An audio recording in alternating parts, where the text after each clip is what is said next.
Hi, it's Tricia again. I'm here to talk about being a sensitive human, being an autistic person from my perspective in my life. But if you don't identify with autism, then you might just identify with being a highly empathic person or an empath. You might feel like you have a lot of emotional sensitivity or sensory sensitivities that play a role in how you live and how you experience the world.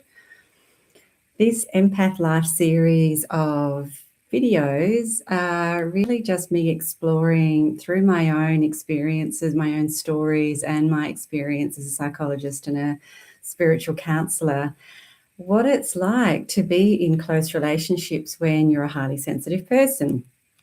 Oh, you can also use the highly sensitive person description as well. That's anything's welcome.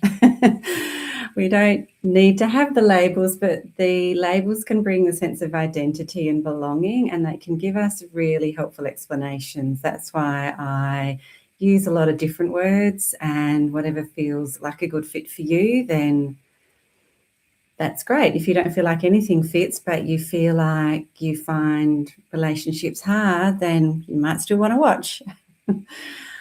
So I began this series talking about the problem of intimacy for those of us that are highly sensitive. And then my second video talked about defined 5 distinct common barriers that get in the way of us having good, close, connected relationships with partners or really close friends or even family members. In this video, I'm going to start with a bit of a story of my perception of where I came from with understanding romantic relationships as a child.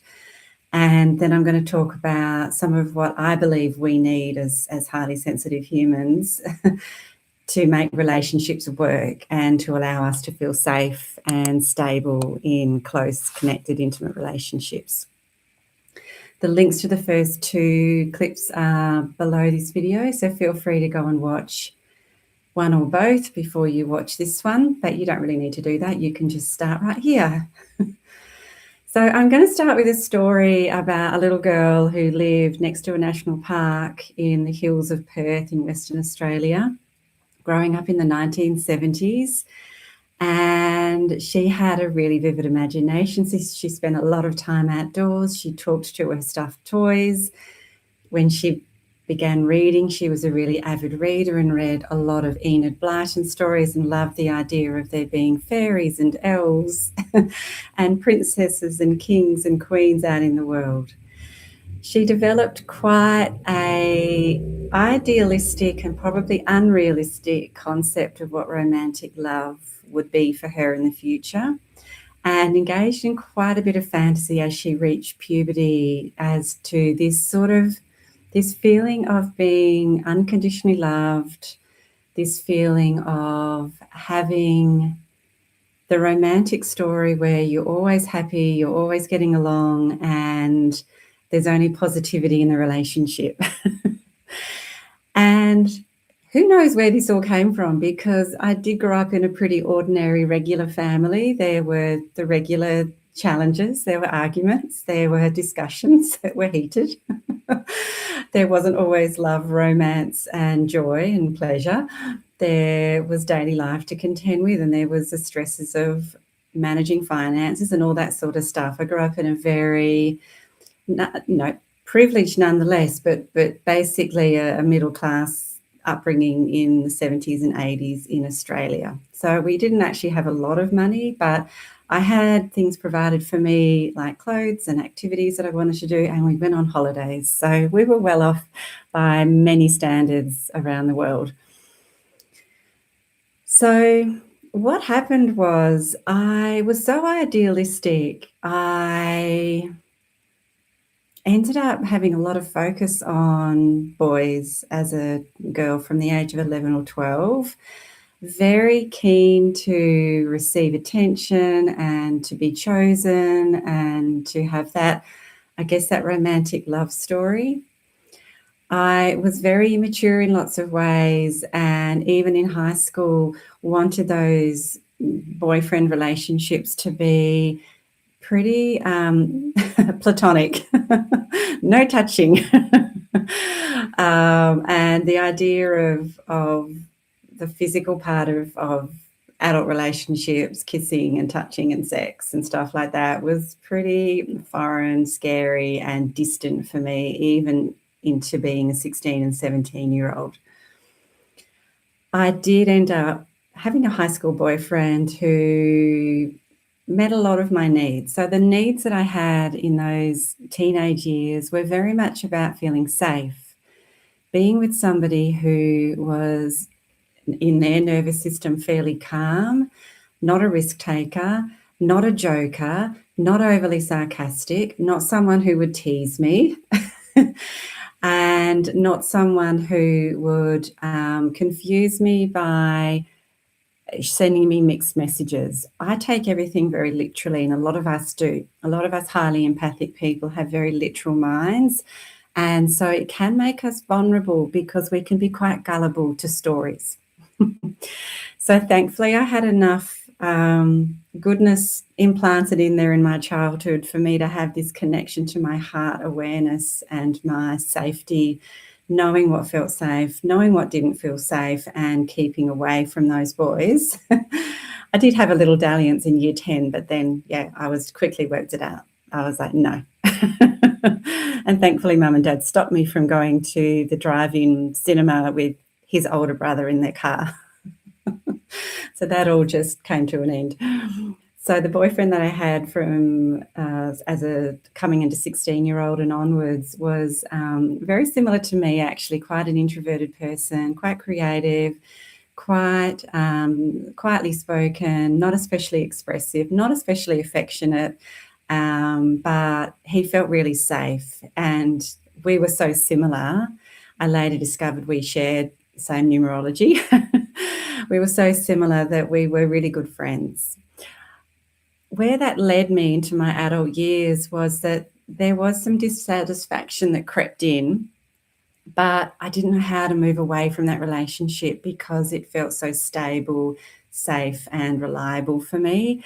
And so even though as the years wore on, the romantic part of the relationship was really lacking, I didn't feel adored, treasured. I didn't have a lot of demonstrative affection from him. I tried to speak about it. I tried to describe it. It was very hard for him to understand.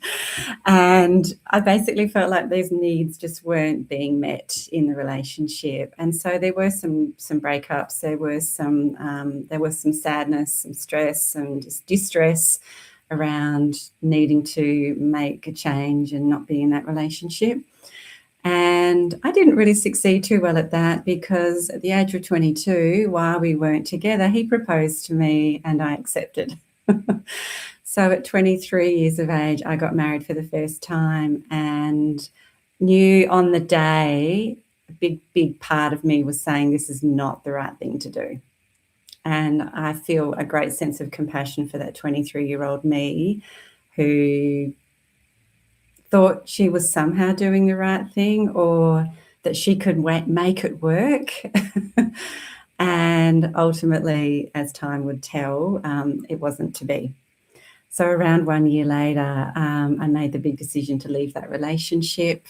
And it was a very hard thing to do. It was after months of agonising over what approach to now take in my life, how to either park my basic emotional needs over here and not think I needed them, or just felt really hopeless, actually. Just felt like I couldn't take a step forward with that person in my life.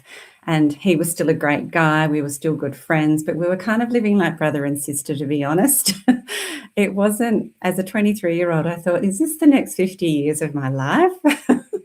And I had actually tried quite a few strategies in the past to talk about it, to explain it, to express it. And I just felt like we'd reached the end of the line. And if being married wasn't enough to bring that commitment that I was hoping for on the emotional level, that sort of closeness, then I felt like it wasn't going to happen. So rightly or wrongly, I made the decision and moved out. And interestingly, waiting in the wings was somebody that I had started talking with who was travelling overseas to play sport in another country. And spoiler alert, we ended up together, and 31 years later, we're still together. So what I discovered in this new relationship was he adored me. Like, he was stoked. He was so happy to have me in his life. He told me, he showed me, and it doesn't mean we didn't have our issues and we haven't had a lot of growth and learning to do along the way of being a couple. But what it's solidified for me and my awareness over the time that I've navigated this relationship and learned gradually over time to let that love in a little bit more and trust it, and not re-engage with the self-sufficient version of me that was in that first relationship for 9 whole years, which was very formative years, from 15 and a half to 23 and a half. They were very formative years where I was making unconscious and conscious decisions to put my own needs to the side in favour of stability, essentially. So, like a lot of humans on the planet, we're not that different to everybody else in many ways. We want stability, we want trust, we want consistency. We want somebody who has, if we want a commitment, they've made the commitment and they're fully in. So we need all of that. But as I said earlier, we really struggle when there is inconsistency, when things are unclear, when we have when things are ambiguous in terms of that commitment piece, but also in terms of the communication that we have together as a couple. So my husband and I communicate quite differently. I'm a Virgo and he's a Pisces, so we're at the opposite axis on the zodiac.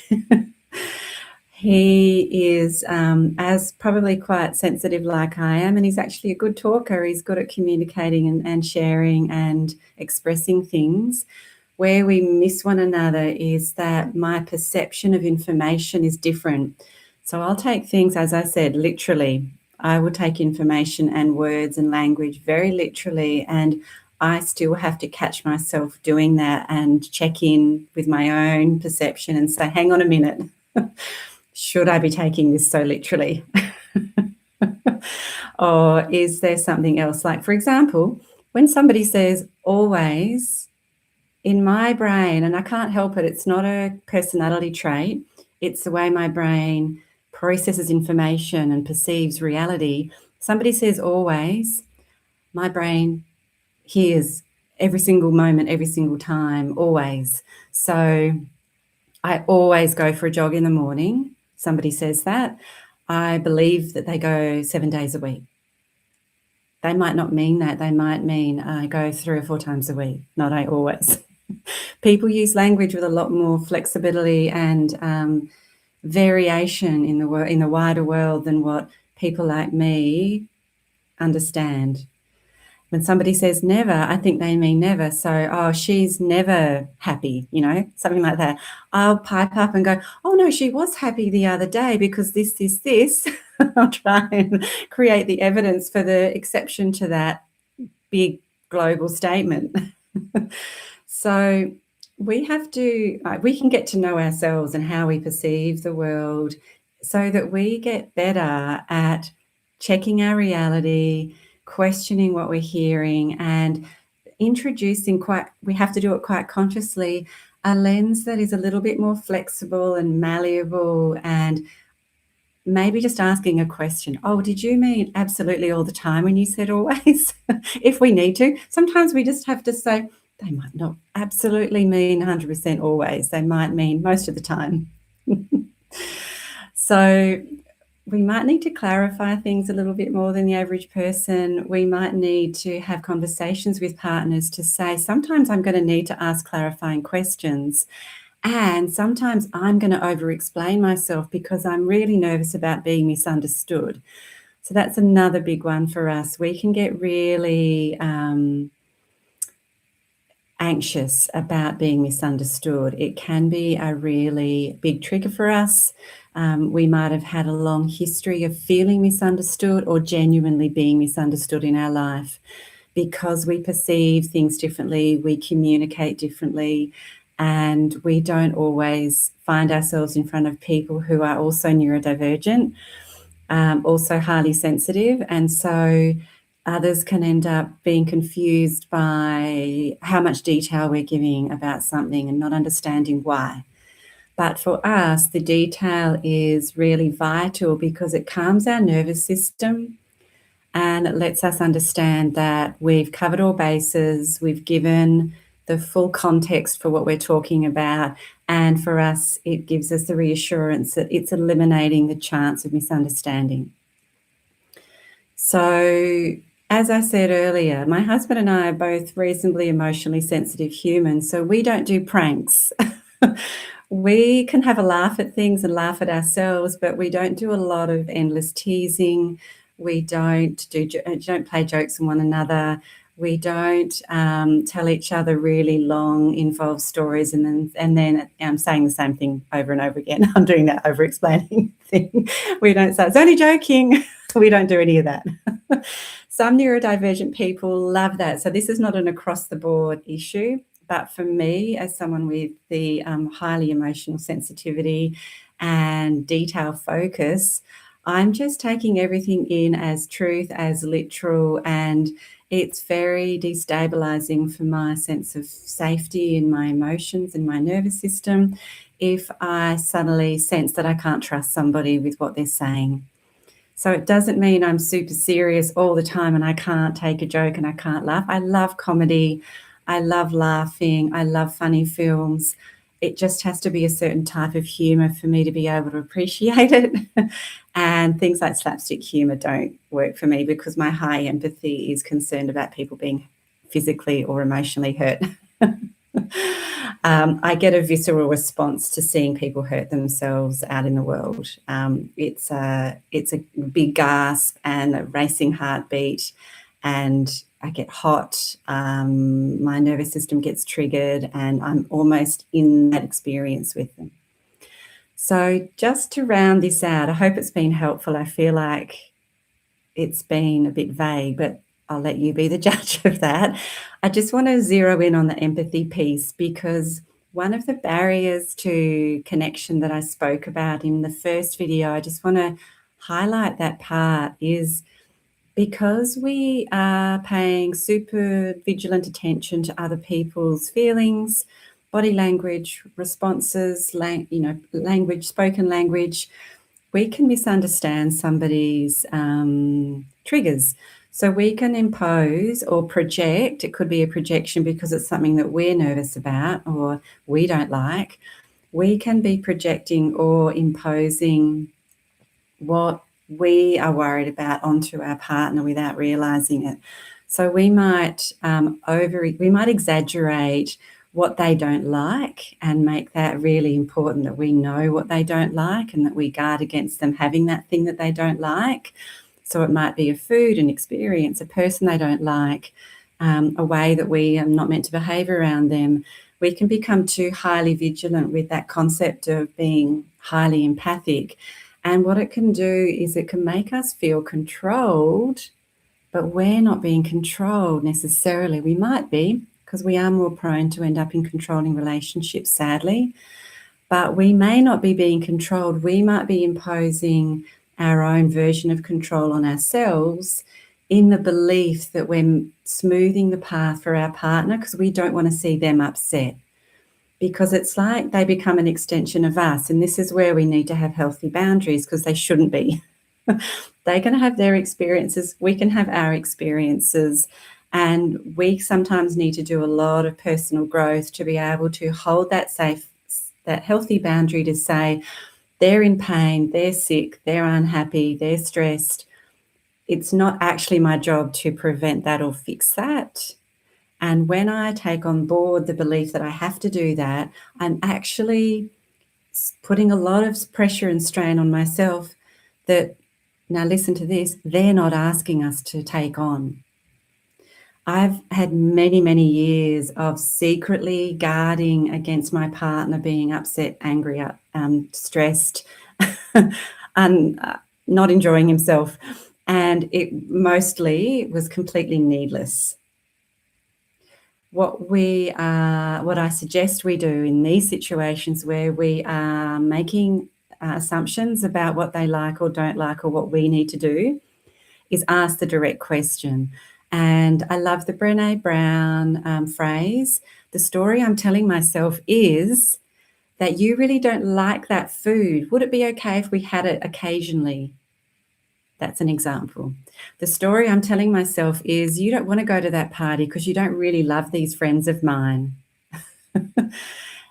Asking the question, letting them tell you for certain what they think, or at least initiating a conversation, because not all these conversations are cut and dried, are they? They sometimes require a little bit of negotiation. So just to do a really brief summary of what I've shared today, what we need in relationships is not that different to what everyone else in the world needs. We need consistency, trust, commitment, nervous system safety, but also fun, joy, affection, care, connection. We need all those things, but we are going to be more sensitive to being tricked, being teased, having sarcasm in the relationship that's over the top, not being able to trust our partner's word, and leaning too much into our empathy and our intuitive awareness to run the relationship in the background rather than having things explicitly discussed and trusting that we can have our needs met by being open about them and being reassured that just because we're thinking something, it doesn't mean it's a big problem. We are lovable just as we are. That's what's coming through. And there is your person out there. You don't have to change. And yeah, the big, big, big message I would love you to hear is the more authentic you are, the quicker you're going to find your person. If you are holding that mask up, if you are believing you have to play a role for your partner, which is meeting these imaginary needs you think they have, then you are going to find a great deal of disappointment and distress in relationships. The more you can unmask, the more you can relax, the more free you are in being you, the more natural flow of love you will receive, because we all want to be seen for who we really are. And when we behave that way, we invite it in others. Intimacy breeds intimacy. Doing the healing inside to make sure you can move into the world being yourself, knowing that you will be accepted by the people that are meant for you, that's a huge gift. I'm going to leave it there, and I hope you've enjoyed this experience with me, and I'd love to see you again sometime in the future.